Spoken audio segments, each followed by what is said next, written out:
Hello दोस्तों आपका अपने YouTube channel SWR online classes में स्वागत है। मैं आपका मित्र राजा यादव आपका अपने YouTube channel SWR online classes में स्वागत करता हूं। दोस्तों, जैसा कि आप जान रहे हैं कि क्लास 10 सीरीज चल रही है जो 2024 और 25 बोर्ड है। दोस्तों जैसा कि आप जान रहे हैं कि साइंस में केमिस्ट्री का 1 पोर्शन हो गया था।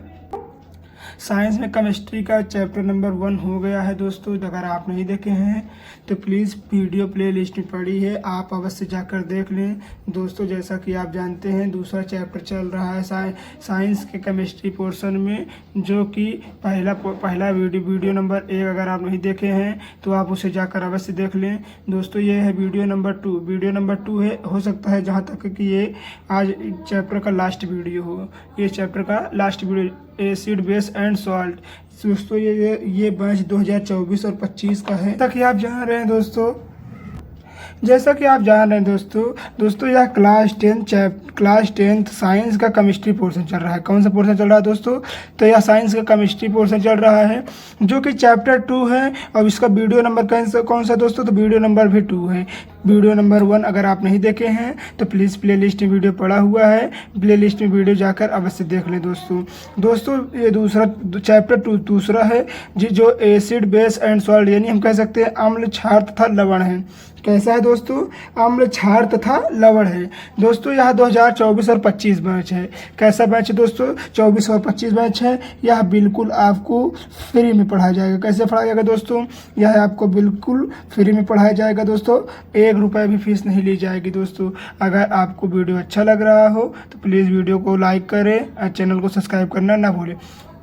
दोस्तों, आइए हम शुरू करते हैं। जैसा कि आप जानते हैं कि इसके पहले अगर वीडियो ना देखे हो तो जाकर देख लीजिए। जैसा कि आप जानते हैं उसके पहले बहुत सारी वीडियो अच्छी पड़ी हुई हैं। आइए देखते हैं पहला टॉपिक क्या है दोस्तों। तो पहला टॉपिक हमारा है बेकिंग सोडा। बेकिंग सोडा जिसे हम खाने का सोडा भी कहते हैं।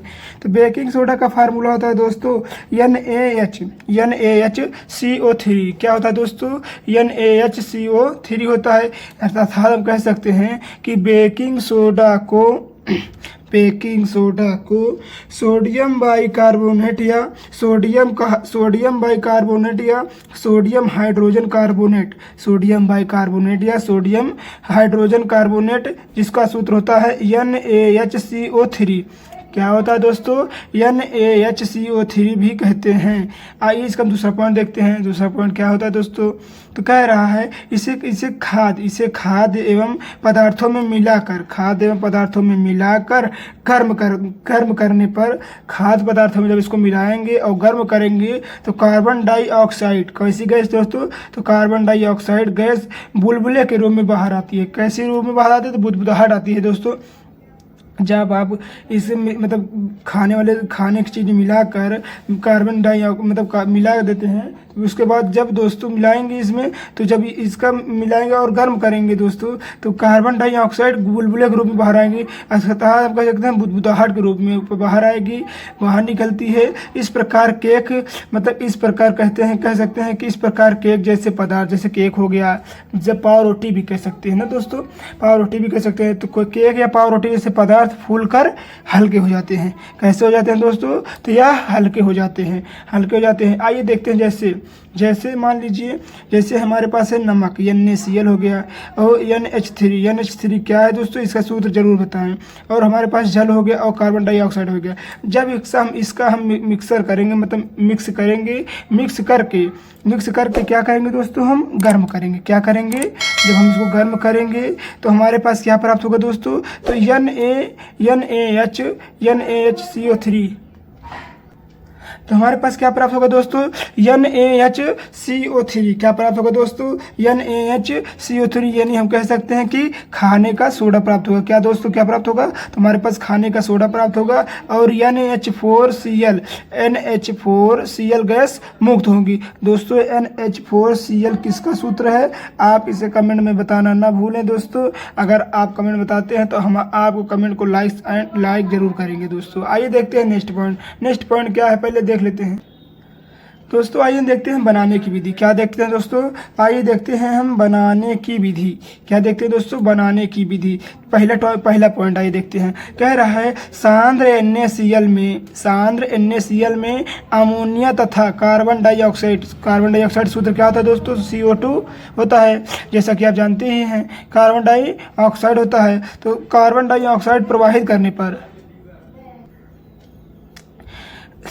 अमोनिया और CO2 गैस प्रवाहित करने पर सोडियम हाइड्रोजन कार्बोनेट प्राप्त होता है। क्या प्राप्त होता है दोस्तों हमारे पास, तो हमारे पास प्राप्त होगा सोडियम हाइड्रोजन कार्बोनेट। क्या प्राप्त होगा दोस्तों, तो हमारे पास प्राप्त होगा सोडियम हाइड्रोजन कार्बोनेट प्राप्त होगा।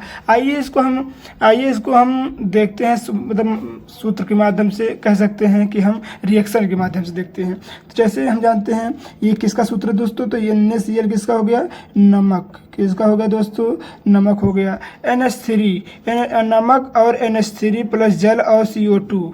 नमक NH3 और NH3 क्या बोलते हैं दोस्तों, तो बोलते हैं NH3 क्या बोलते हैं दोस्तों, इसका सूत्र क्या होता है तो इसको कमेंट में बताना ना भूलें दोस्तों। तो NH3 होता है और जल को और कार्बन डाइऑक्साइड को NH3 किसका सूत्र होता है दोस्तों, तो बताना ना भूलें। जब मिलाते हैं तो CO2 के साथ मिलाते हैं और क्या करते हैं दोस्तों, इससे प्रवाहित करते हैं। तो हमारे पास क्या प्राप्त होगा दोस्तों, तो NaHCO3 क्या प्राप्त होगा दोस्तों, NaHCO3 यानी अमोनिया कह सकते हैं, क्या कह सकते हैं, खाने का सोडा यानी क्या कह सकते हैं, खाने का सोडा यानी बेकिंग सोडा कह सकते हैं। बेकिंग सोडा हमारे पास प्राप्त होगा। क्या प्राप्त होगा दोस्तों, तो बेकिंग सोडा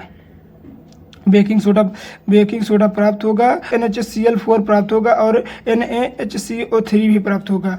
आइए देखते हैं पॉइंट नंबर 2 क्या है दोस्तों, कह सकते हैं सोडियम कार्बोनेट के विलयन में कार्बन डाइऑक्साइड गैस प्रवाहित करके भी इसे बनाया जाता है। सोडियम कार्बोनेट के विलयन में कार्बन डाइऑक्साइड गैस प्रवाहित करके भी इसे बनाया जा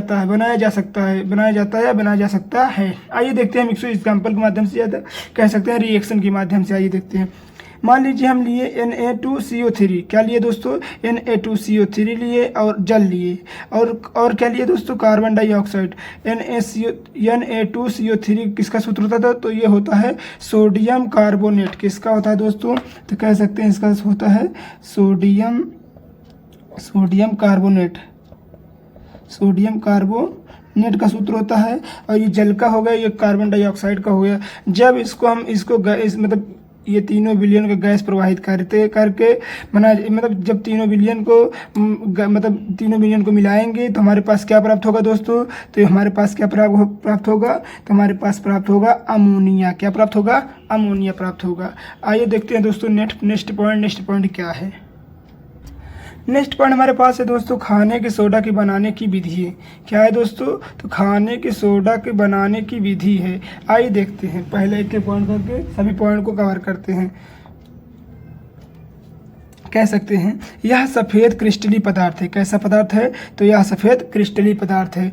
फिर दूसरा पॉइंट क्या कहता है, यह जल में भी अल्प विलय होता है। अर्थात कह सकते हैं कि यह जल में पूर्ण रूप से विलय नहीं होता है। अर्थात इसको हम जल में घोलेंगे तो यह जिसका थोड़ा छोटा पार्टिकल होगा वह नीचे जाकर बैठ जाएगा, परंतु पूर्ण रूप से यह विलय नहीं होगा। तीसरा पॉइंट क्या कहता है दोस्तों, कह रहा है बेकिंग सोडा जिसको हम बेकिंग सोडा कहते हैं, बेकिंग सोडा अम्लों से क्रिया करके संगत लवण तथा जल तथा कार्बन डाइऑक्साइड गैस देता है। आइए इसको हम रिएक्शन के माध्यम से करके देखते हैं दोस्तों। कहता है जैसे हम मान लीजिए क्या है दोस्तों, अमोनिया हो गया। क्या हो गया, अमोनिया हो गया।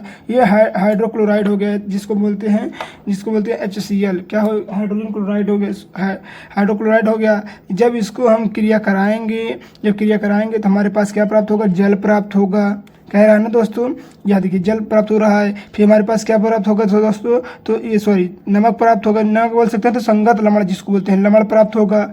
क्या प्राप्त होगा दोस्तों, लवण प्राप्त होगा। फिर उसके बाद जल प्राप्त होगा। देखिए जल प्राप्त हो रहा है। फिर क्या प्राप्त हो रहा है, तो कार्बन डाइऑक्साइड गैस उड़ जा रही है। अगर ऊपर का चिन्ह लगा है तो दोस्तों ये गैस मुक्त हो रही है। क्या हो रही है, तो गैस मुक्त हो जा रही। आइए देखते हैं इसका उपयोग क्या क्या है। तो इसका उपयोग कह सकते हैं कि इसका उपयोग हम शीतल पेयजल में, जो RO वाला पानी आता है, जो मतलब आप बिसलरी वाला पानी लेते हैं, तो पानी में किसका प्रयोग किया जाता है, तो खाने के सोडा का प्रयोग किया जाता है, यानी खाने वाले सोडा का प्रयोग किया जाता है। उसी प्रकार जैसे सोडा हो गया, बटर खाने में, जैसे आप टोस्ट हो गया, पावरोटी हो गई, कह सकते हैं केक हो गया, इसका उपयोग करते हैं। तो इसका उपयोग भी खाने वाले सोडे के रूप में, फुलाने के रूप में किया जाता है। किसके रूप में किया जाता है, तो फुलाने के रूप में किया जाता है। या देखिए केक बनाने के रूप में आदि बहुत सी चीज़ें ऐसी हैं जिसका खाने का सोडे का उपयोग किया जाता है। पूड़ी को, जैसे कचौड़ी हो गई, कचौड़ी को भी फुलाने के रूप में सोडा का ही उपयोग किया जाता है। आइए देखते हैं दोस्तों इस चैप्टर के कुछ महत्वपूर्ण कोई प्रश्न। आइए देखते हैं दोस्तों कुछ महत्वपूर्ण प्रश्न क्या है इस पाठ के। तो इस कुछ महत्वपूर्ण प्रश्न, जैसे मधुमक्खी के डंक में कौन सा अम्ल पाया जाता है। तो दोस्तों कौन सा अम्ल पाया जाता है, तो मधुमक्खी के डंक में फार्मिक एसिड पाया जाता है। दोस्तों क्या पाया जाता है, तो मधुमक्खी के डंक में फार्मिक एसिड पाया जाता है, जो हमें काटती है, तो जो हमारे शरीर में काटती है तो हमारे शरीर में चहचहाहट हो जाती है, चहचहाहट होती है, और हमारे शरीर में जिस जगह पे काटती रहती है उस जगह पे फूल। दूसरा क्वेश्चन क्या कह रहा है, दूसरा क्वेश्चन कह रहा है कि मुंह की लार का पीएच मान कितना होता है। दोस्तों तो हम कह सकते हैं कि मुंह का लार का पीएच मान होता है 6.2 से 7.6, 6.2 से 7.6 तक होता है। अर्थात यह पीएच मान अम्लीय है या क्षारीय है, प्लीज़ कमेंट में बताना ना भूलें।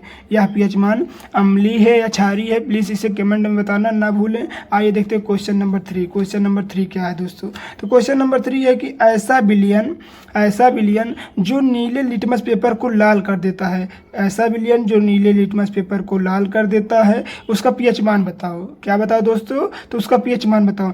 तो उसका पीएच मान होता है 1 से लेकर 6.9 तक, 1 से लेकर 6.9 तक कह सकते हैं। दोस्तों आप इसे बताइए कि यह कौन से इसका मतलब इसका विलयन कैसा है, अम्लीय है या क्षारीय है, या कौन सा विलयन है।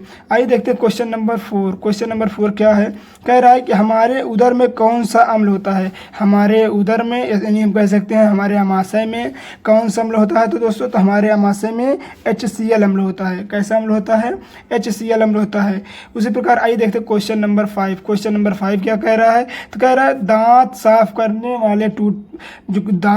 वाले टूथपेस्ट होते हैं, कह सकते हैं जिसको हम टूथपेस्ट होते हैं दांत साफ करने, उसकी प्रकृति बताओ। उसकी प्रकृति क्या होती है, अम्लीय होती है, क्षारीय होती है, क्या होती है। तो मतलब दांत साफ करने वाले टूथपेस्ट की प्रकृति बेसिक मतलब क्षारीय होती है। कैसी होती है दोस्तों, तो क्षारीय होती है।